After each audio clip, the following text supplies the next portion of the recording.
Welcome to Inside Politics with Kevin Klein, beyond the headlines, beyond the spin. Straight facts, sharp analysis, and common sense conversation you won't hear anywhere else.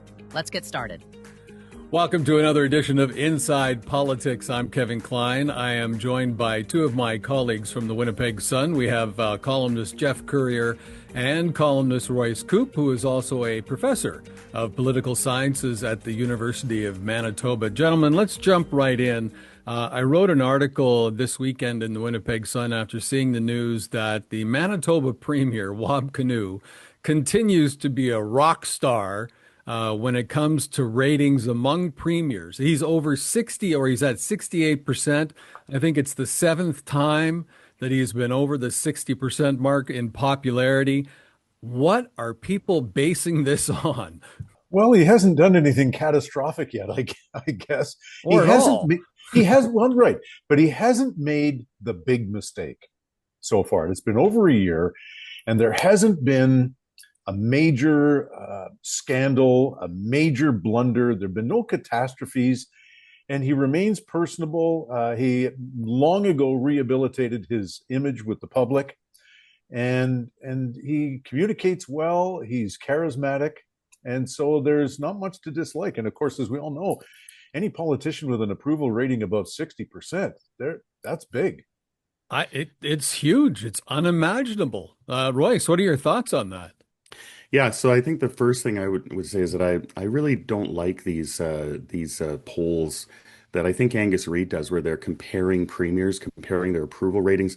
It really doesn't mean that much. And when you look at those things, the thing that really jumps out at you is that premiers that have been around for a long time, they tend to be less popular, whereas the newer premiers tend to have a higher approval ratings. As time goes on, you burn through goodwill, you make mistakes, you run into problems, and it hurts your approval rating.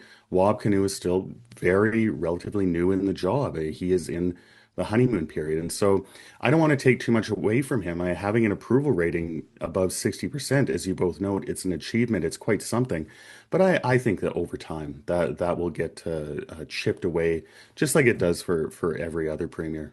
I mean, it has to get chipped away. He is a fantastic communicator, and you can't take that away from him.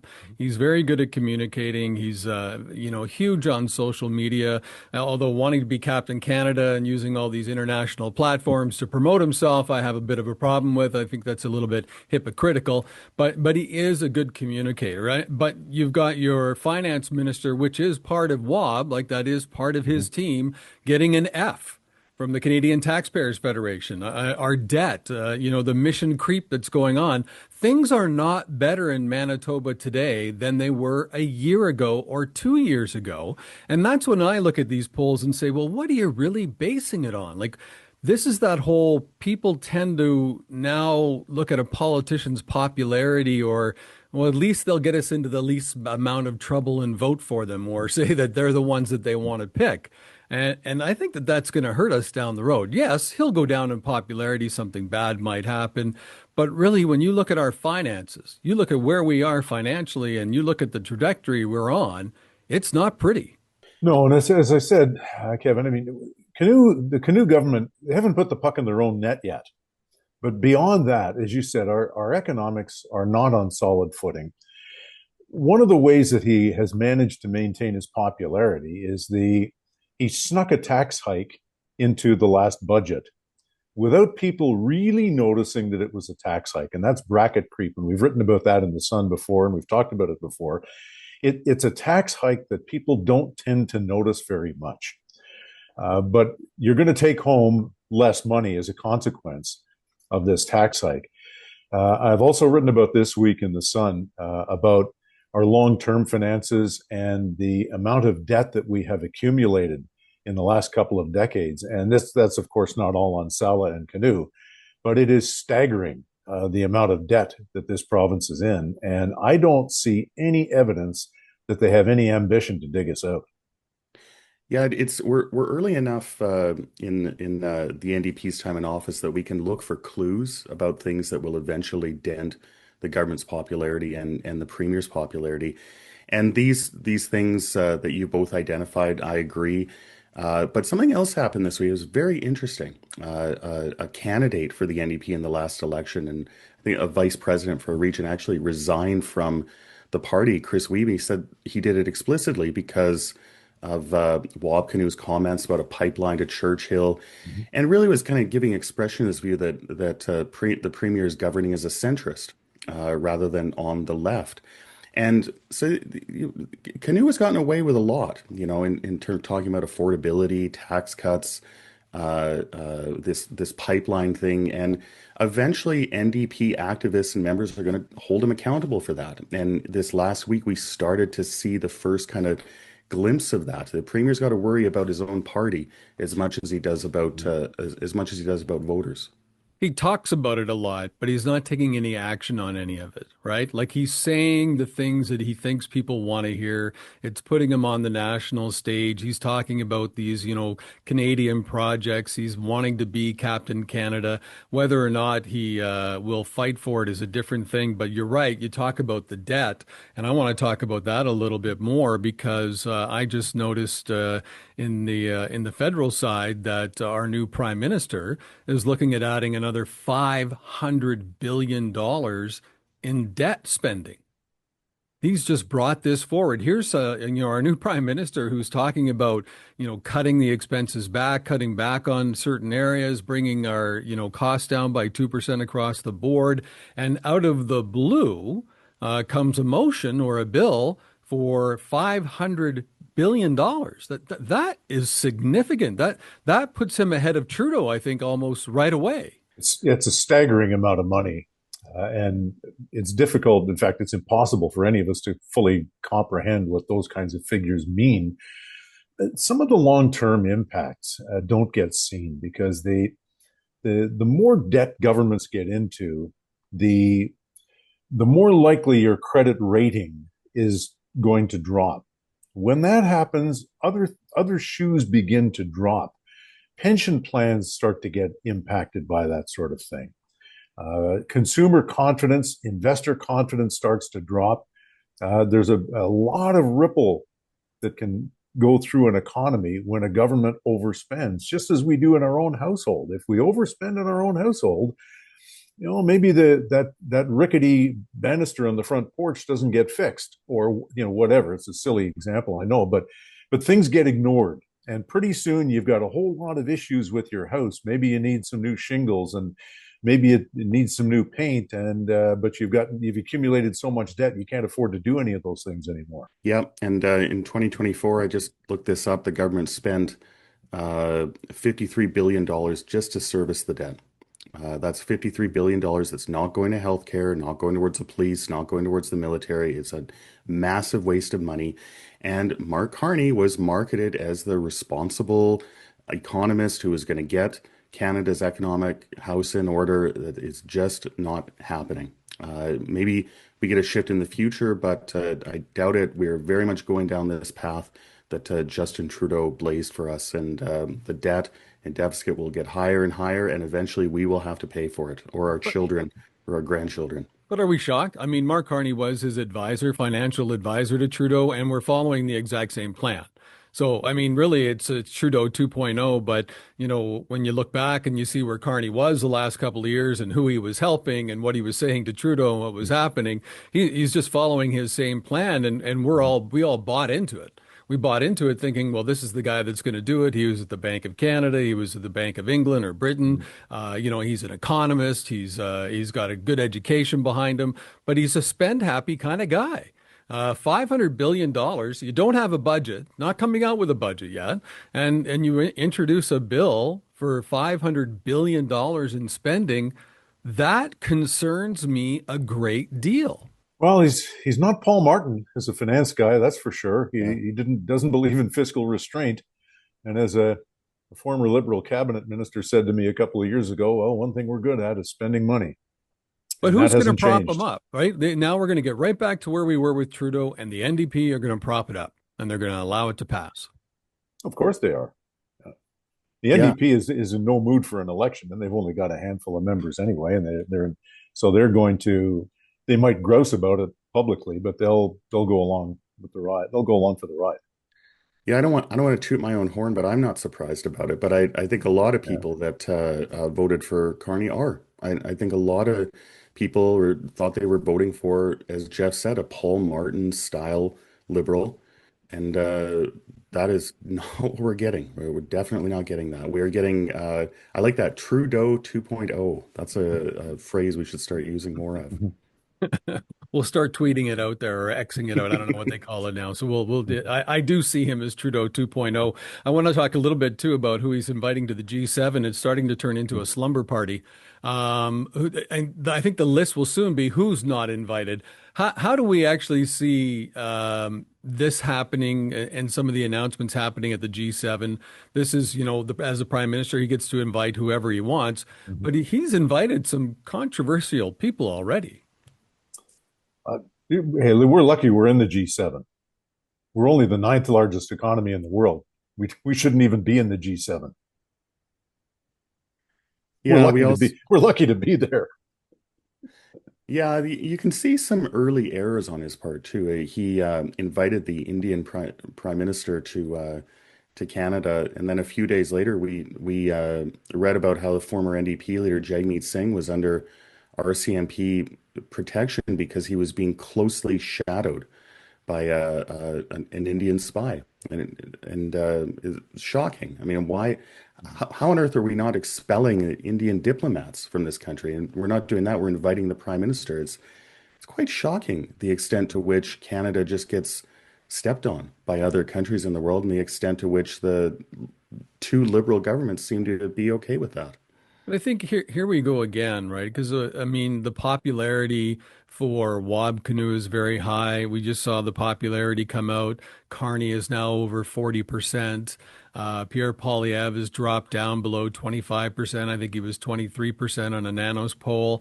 And again, we're basing this on not on any governance, not on any groundbreaking ideas to save the country, not on any moves to help us in our fight against Donald Trump. We're basing this on, he sounds pretty good in front of the media, or he's inviting some nice people, or he's had a good meeting with this person. We're basing it on popularity and not on governance or ability. And now it concerns me because when you see Mark Carney's numbers go up in those polls and you see Pierre Poilievre's go down, that means we could have another 4 years of this NDP liberal coalition. And I don't know if we can dig out of it after that. Yeah, these polling things and Royce alluded to this earlier, that these polling numbers have to be questioned because, I mean, on a rational level, because the metrics that are being used have nothing to do with reality. Right? It's a perception kind of polling. Do you like the look of this guy? Do you like his suit? Do you like his haircut? Does she come across well? I mean, that's the kind of stuff that we're talking about here. And so if you peel back on some of these polling numbers and you look at the reality, the results might be different, except that you can't get people to engage in that sort of thing. It's the inside baseball stuff that really determines the outcome of any economy and the well-being of any nation. But it's difficult to get people engaged in that. Yeah, the election was a month ago. Everyone agrees that Mark Carney is the prime minister, that he won the election, and there's challenging circumstances. And so it's only reasonable that Canadians are going to give him a shot. They're going to give him a chance. But I mean, looking at poll numbers this far out from an election, it really is meaningless. I was surprised. There's a big news story headline about a poll. Does it really matter? Not really. As the election gets closer, the numbers will tighten up. It's the same thing here in Manitoba. So PCs are worried about their poll numbers. The next election is 2.5, 3 years away. It's not something I would be worrying about at this point. The opposition parties need to keep their eyes on the ball. And for the federal conservatives, that they have leadership politics going on right now. I wouldn't be too worried about these numbers. So is that the problem in Canada? Opposition? because I think we have a bit of a lame opposition in Manitoba. We should be every day talking about mission creep. We should be every day talking about, it's longer now. Surgery times are longer. We're waiting longer for surgeries. Emergency room times are getting longer in Manitoba. Every single day that you're in the legislature, that's what you should be talking about. You should be talking about the core issues that we have in the province that we want fixed. If you're that party, if you're that fiscally responsible party, you should be talking about that debt every day. It's the same at the federal level. And I'm watching some of the question period and I'm seeing some of the remarks and some of the questions. And I'm thinking, look, we're getting back to playing games. Let's get down to business. Let's be true opposition when you're in there. Be that opposition and bring out the facts and figures so that we're hammering that away so that Canadians understand it every single day. You shouldn't just come out and say, well, we don't agree with spending $500 billion, so we're not going to vote for that bill. Tell me why. Give me the details on it. Share information with me. Get me engaged. Get me mad about it. But we're not seeing that from any opposition right now. Well, that's because people won't listen to anything longer than a 7-second clip anymore. And you can't explain that stuff in 7 seconds. I think that's one of the real difficulties we have. That and the media is complicit in this, but the public's attention span is so short now that if you have to take 30 seconds or a minute, no newscast is going to give you a minute to explain something. Nobody's going to replay a clip from CPAC that's 45 seconds long. So it's got to be like 6-7 seconds. So it's got to be cutesy. And, Poilievre was good at the cutesy stuff, and so was Trudeau, but there's no substance there. Yeah, for an opposition party, I think you do have to avoid the perception that you're playing games. And that's a tough thing. On the one hand, you want to attract media attention, you want to get coverage. On the other, you have to appear, as you suggest, Kevin, substantive. You're asking important questions, weighty questions, and so it is. Being in the opposition, it's tough. Here in Manitoba, I think the PCs have some good critics, effective critics. They're on top of their files, and I think we'll see their performance improve now that they have a new leader over time, and things will tighten up. I don't know if it'll be enough for the next election to win the next election, but yeah, I can see that happening over the next few months, next year. Well, I have this very unique perspective, right? I was a politician. I was in the media for a very long time, politician very, very short time, and now back into the media. And I believe that the opposition can control the narrative and take that away from the government. And the opposition does that by continuously talking about the same thing. Look, when people do marketing, or when, you follow some of the more successful politicians, they keep talking about the same thing over and over and over and over again, because that's how you get it to set into somebody's mind. You have to keep talking about it and keep talking about it and keep talking about it. And if you're not doing that every day in question period, then the media is forgetting about it and going on to other things that you're bringing up. I think that's what I think where we are failing, not just in Manitoba, but maybe in politics, is we need to focus on the core issues of our country. We need to start talking about those so that we're giving the narrative to the media, not we, because I'm not in government anymore, but you're giving that narrative to the media saying, look, we can't afford another $500 billion in debt. Here's why. And keep bringing that up every day, day after day, day after day. And I guess that maybe we'll all differ on that, but I see that as a weakness in this country right now. Yeah, and at a local level, there's a serious issue as well, and that is that from a media standpoint, and Kevin, you understand this better than anybody, perhaps, that the current business model does not permit media outlets to assign full-time reporters to places like City Hall or the legislature anymore. And there was a day not many years ago when every significant media outlet had full-time reporters at those places. So even if somebody gets up in the ledge and talks and hammers those messages every day, there's nobody there to report it. Yeah, that's a valid point. But you got the government also spending a lot of their money on social media and on other platforms and on Facebook boosting and on Instagram boosting instead of spending it in local media. Right. And so the opposition has to, if that's the way you communicate now, then that's what the opposition has to do too. Yeah.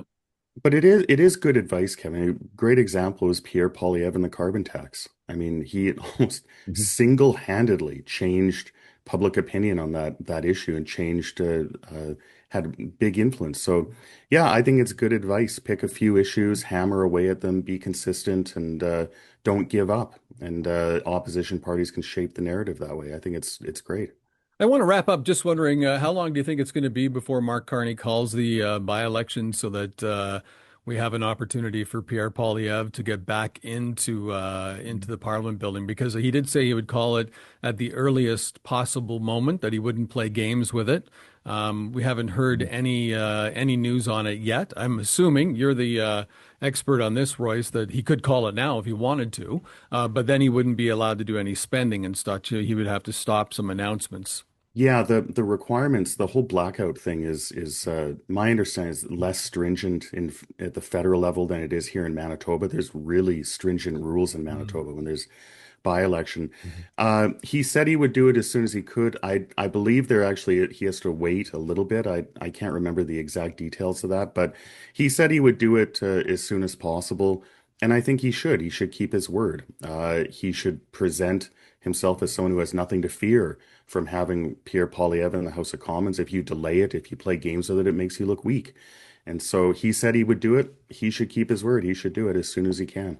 Yeah, it could be. It's unlikely you would do it during the summer break, but you never know. You might do that. Otherwise, you're having to wait till after Labor Day. But there's really no good time to call a by-election. But so he could do it at any day now. But yeah, he hasn't given any indication of when that's going to happen. No, he's given no indication. I'm thinking he maybe is using this time to polish himself for being in question period. Because if you do watch him, he's a little off. He gets the heckling gets to him. He kind of will turn and smile. He'll stop. He'll give them acknowledgement, and that's what you don't want to do that, right? When you're in whether it's the legislature or in the parliament, Mhm. if people are heckling, you got to ignore it. It's like being a hockey referee. It's out of your head. It's out of your mind. You got to pretend like it's not Mhm. there and focus in on what you're saying. So maybe he's taking a little bit of time now to polish himself up, and then he'll call the by-election. Good discussion, gentlemen. Thank you very much. Look forward to talking to you again next week. Always a pleasure. Thanks for watching Inside Politics with Kevin Klein. Please like and subscribe to this channel and visit thewinnipegssun.com for more.